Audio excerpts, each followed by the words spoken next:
Mr. Neal for the work he's done as Secretary of the Board over the last several years. Thank you. I want to thank Dr. Weaver and Ms. Hines for stepping up with the Wayne County Association of School Boards and MASB.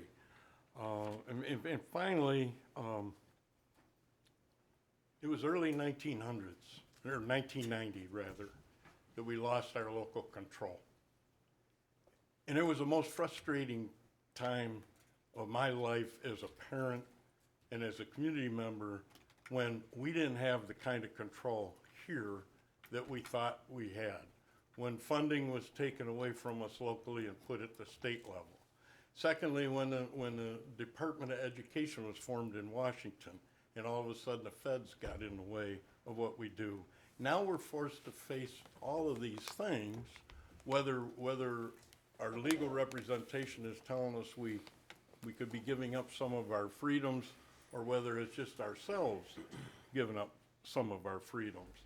That's what got in the way, and it's hard now for us as a local entity by ourselves, parents and a board of education and our educators together to rise up. It's far more difficult than it used to be before the early 1990s, much more difficult. If we could make one change, that would be the one I'd want. I'd want the control here locally to where we didn't have to listen to somebody else. But that's kind of where we're at. We're forced to file a lawsuit because of federal interventions regarding Head Start, in that kids may lose services because it's federally funded and we're stuck with a federal mandate. And that's frustrating. I just got back from a cruise where, by the way, you had to be fully vaccinated, you had to have a negative test, and you had to wear a mask everywhere you were at unless you were actively drinking and eating. I was actively drinking and eating almost all the time. So with that, thank you. Mr. Neal. Yes, well, I always appreciate the group of parents that come in so concerned about the effects of mandates and masks. Many of us are as frustrated as you are. I don't know what to do about it, to tell you the truth. It's gotten to be kind of like an insidious cancer that has spread throughout our entire society, where powers are given to all sorts of units, governmental units, social units, and they all begin to dictate one thing or another, and it's not coordinated. It's not, you see federal inputs, county inputs, state inputs, and overlapping things. It's like the most confusing web of control that you could imagine. It's hard to break your way out, and I don't know how it ends. I want life to come back to normal. You know, last night I watched the Chiefs and Patriots game. I even convinced my wife to watch it with me, but she hates football, but she liked the game. But one of the things you have to notice is that a huge number of people at the stadium are not wearing masks. They're not afraid to touch each other. I see Mahone, happier than heck, as he should have been, going around and clapping everybody's hands as he's going all around the end zone there. I don't know how many people's hands now. Here's a guy who makes millions of dollars, not afraid to touch a human being, and with the idea that he might get some disease and not be able to play. That's the world that I want back for us, the world where we can touch each other, talk to each other, and our kids can go to school. Yeah, they can be sick and go home if they have to, but you know, it's gotten crazy. I just read a thing where they're talking about, finally, at least at some state levels, they're beginning to study excess deaths, all these extra deaths that they can't explain because they weren't COVID. How did they happen? It didn't start until COVID came around and we started mandating all these things. There are some things happening to people, as you've mentioned, mental health issues. In fact, a lot of people are using drugs more than they otherwise would have, or maybe they started using drugs, I don't know.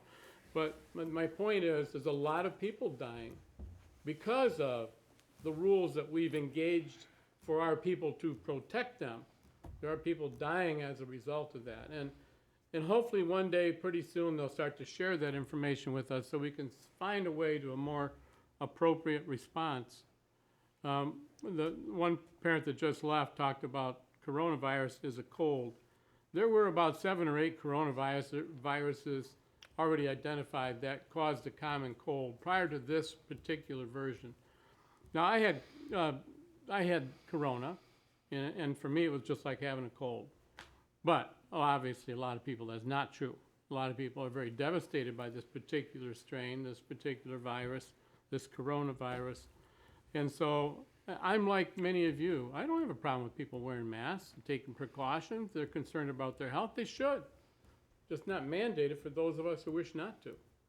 Especially, as already mentioned, the least affected group seems to have the most lingering policies, in placed on them to wear masks and to be sequestered and so on.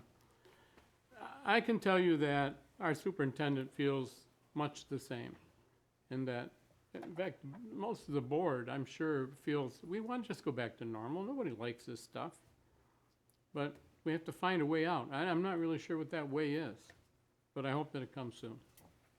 That's it. Thanks. Thank you, Mr. Neal. First thing I'd like to do tonight is I would like to thank Mr. Neal for his mentorship as secretary and all the assistance that he's given me. I'd like to thank Fred Weaver for the very same thing and for his loyalty, always being someone that I can talk with. And every other member of the Board of Education. And as you saw tonight, as officers were being elected, there was no dissent. It was 7-0, because that's how this Board of Education feels. And I tell you that because this Board of Education is completely and totally behind our superintendent. You don't have to be able to see very well to see all of the changes that he's brought amid a pandemic and quarantined and virtual. Still, the production and his focus for improving the school district, it's remarkable. And every single member of this Board of Education is frankly astounded. We were astounded the first moment he started talking as a candidate for the office, and he has impressed us every single step of the way. And I'm saying that because this is a very large school district. And not everybody in our school district feels the way I just explained. But ladies and gentlemen, my suggestion is that you get on Team Dignan, because this Board of Education's on Team Dignan, and we're not going back. Tonight we talked about changing our protocols for how we would handle active situations inside of our school buildings. And I remember being on the board back in the 1900s when they were talking about shelter in place. And I couldn't imagine anything, well, it was 1997. I couldn't imagine anything more ridiculous than shelter in place. Just wait here so they can find you. And to be quite frank with you, I'm not too thrilled about this idea either. I think that we have to really rethink how we are handling our security in our school buildings. Now, we've spent a ton of money. You've seen us every single meeting. We talk about the security infrastructure that we've incorporated into our bond work, into each of the buildings, how we're funneling people into the office so that anybody that gets into our building is first cleared. I'm not convinced that's enough.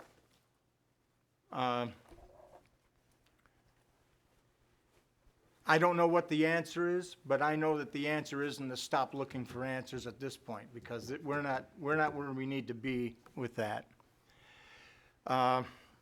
Dr. Weaver talked about our busing issue. I talk about our busing issue at least once a week with Dr. Dignan. You know, school districts are not mandated to provide busing services. But this school district has provided busing services and gone to the community and said, approve a sinking fund for us, and they did. And then we went and said, approve an enhancement millage, and they did. And then we went to them and said, approve a bond issue, and they did. And I think they expected that entire time for us to take their children to school. When we don't take children to school, they not only don't have a chance to learn, but they might not be secure. Mom and dad have to go to work. So there's going to be a child at home. What is that child eating? Are they eating anything? There's some children in our school district that don't eat quality food unless they're in our schools. And what Dr. Weaver was talking about, right now, we are with most industries dealing with a lack of employees. That's something, I don't think that's going to be forever, but that's something we're dealing with. But over and above that,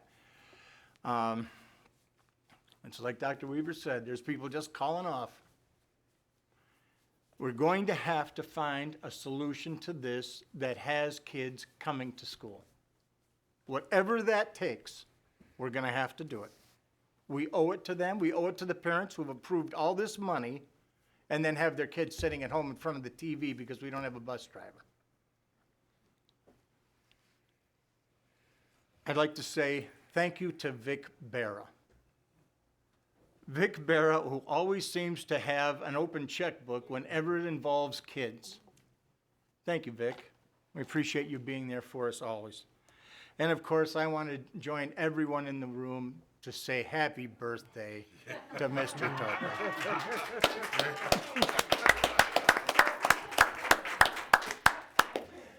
And hello, Emily. And with that, I will entertain a motion to adjourn. So moved. Moved by Mr. Neal, support. All in favor signify by saying aye. Aye. Those opposed, no. We're adjourned.